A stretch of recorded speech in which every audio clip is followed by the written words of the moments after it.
मैं हूं आबिद हुसैन शेख, आपका खैर मकदम है 4TV न्यूज कर्नाटक एक्सप्रेस में।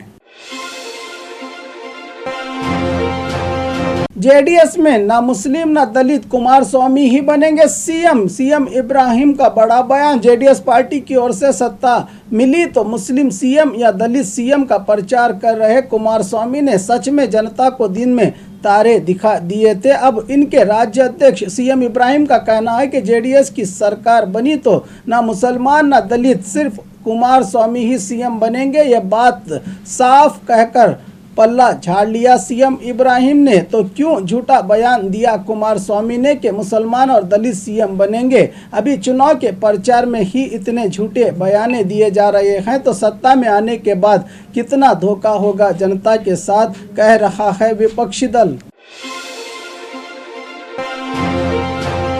राज्य की राजधानी में ड्रेनेज की बदबू से जनता परेशान। बेंगलुरु शहर के खराब रास्तों से जनता परेशान थी तो अब ड्रेनेज का पाइपलाइन खराब होने से सारा ड्रेनेज का बदबूदार पानी बीच रास्ते पर भर गया है। 2 दिन से इस समस्या को हल करने के लिए बीबीएमपी अधिकारियों ने एक बार आने की तकलीफ भी नहीं उठाई। अब इसी गंदे पानी में जनता को गुजरना पड़ रहा है। न जाने और कौन कौन सी बीमारियां फैलाएगी इस ड्रेनेज के पानी से जनता में। महिला पर चीते ने किया हमला। बेंगलुरु के बाद अब चीता कोलार में भी नजर आया है। कोलार जिला मलूर तालुका ओब्बट्टी गांव में पिछले 15 दिन से चीते ने गांव के लोगों का जीना हराम कर दिया है। भेड़, बकरियां और मुर्गियां का शिकार करता पाया गया चीता, लेकिन आज तो हद हो गई कि अकेली जा रही महिला पर हमला करने का नज़ारा मिला है चीते का। इस पर फॉरेस्ट विभाग की ओर से कोई कदम न उठाने की भी बात कही जा रही है गांव के लोगों की ओर से। जेडीएस कार्यकर्ताओं की ओर से गुड्स वाहन चालक की पिटाई। तुमकुरू में चल रहे जेडीएस की पंचरत्न यात्रा के दौरान तुमकुरू जिला कोरटगेरे में जेडीएस की पंचरत्न जत जाते समय आगे से गुड्स वाहन इनके काफिले के बीच से जाने पर जेडीएस के कार्यकर्ताओं ने वाहन चालक और ड्राइवर की पिटाई की है। कुमारस्वामी के कार से कुछ ही मीटर्स के फासले पर यह घटना पेश आई है। एक तरफ कुमारस्वामी जनता के पांव में गिरकर अपना प्रचार कर रहे हैं तो दूसरी ओर इनके कार्यकर्ता आम जनता की खुलेआम पिटाई। वोटर आईडी का सर्वे कर रहे 2 लोग गिरफ्तार। बेंगलुरु के यशवंतपुर वीके नगर में खुद को बीएलए बताकर गली मोहल्लों में घूम रहे गोपी और श्याम नामी 2 को स्थानीय कॉर्पोरेटर वेंकटेश ने पकड़कर पुलिस के हवाले किया है। इन पर आरोप है कि जिंदा वोटरों को मुर्दा करार देकर वोटर लिस्ट में गोलमाल किया जा रहा था।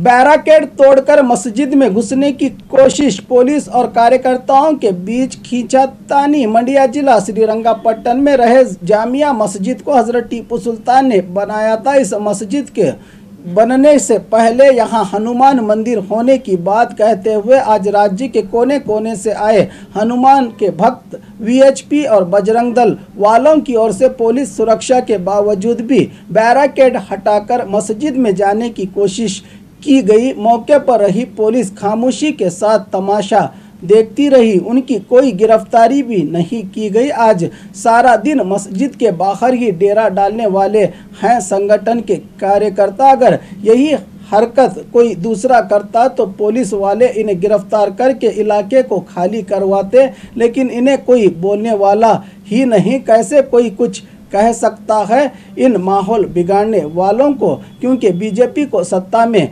लाने का ढिंढोरा तो यही संगठन पीटते हैं।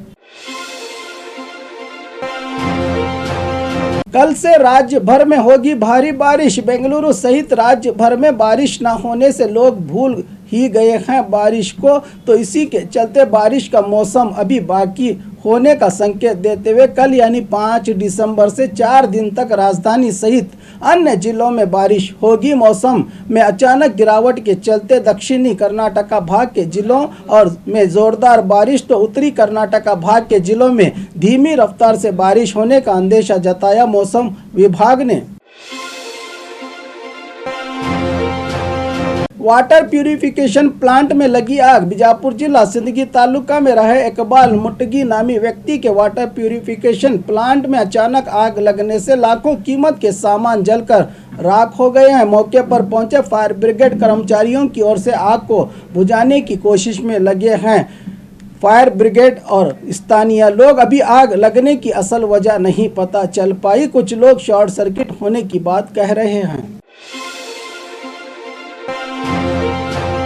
निर्दोष को दोषी बनाने वाले पुलिस को कोर्ट ने दिया जुर्माना। मंगलुरु जेएमएफसी कोर्ट ने पोक्सो मामले में निर्दोष को दोषी करार देकर जेल में डालने वाले 2 महिला पीएसआई रोसम्मा और रेवती को कोर्ट ने 5 लाख का जुर्माना आयद करते हुए सजा काट रहे व्यक्ति को बाइज्जत बरी करने की सूचना दी गई है। कोर्ट की ओर से यह तो वही बात हुई, 100 गुनहगारों को सजा नहीं मिली तो परवाह नहीं, लेकिन एक निर्दोष को सजा नहीं होनी चाहिए।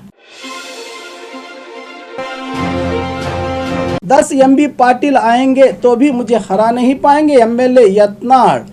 बीजापुर में city BJP MLA Basanagouda Patil Yatnal ने कहा कि एमबी पाटिल ना बीजेपी वाले हैं ना मैं कांग्रेस वाला हूं। हार जीत तो जनता के हाथों में है। जनता तय करेगी कि किसको जिताना है और किसको हराना है। मुझे हराने के लिए 10 एमबी पाटिल आएंगे तो भी कुछ फर्क नहीं पड़ेगा, कहा एमएलए बसनगौड़ा पाटिल यत्नाड़ ने। साथ ही स्वामी जी को ब्रोकर का नाम देकर वोटर लिस्ट में घोटाले पर भी बयान दिया एमएलए यत्नाड़ ने।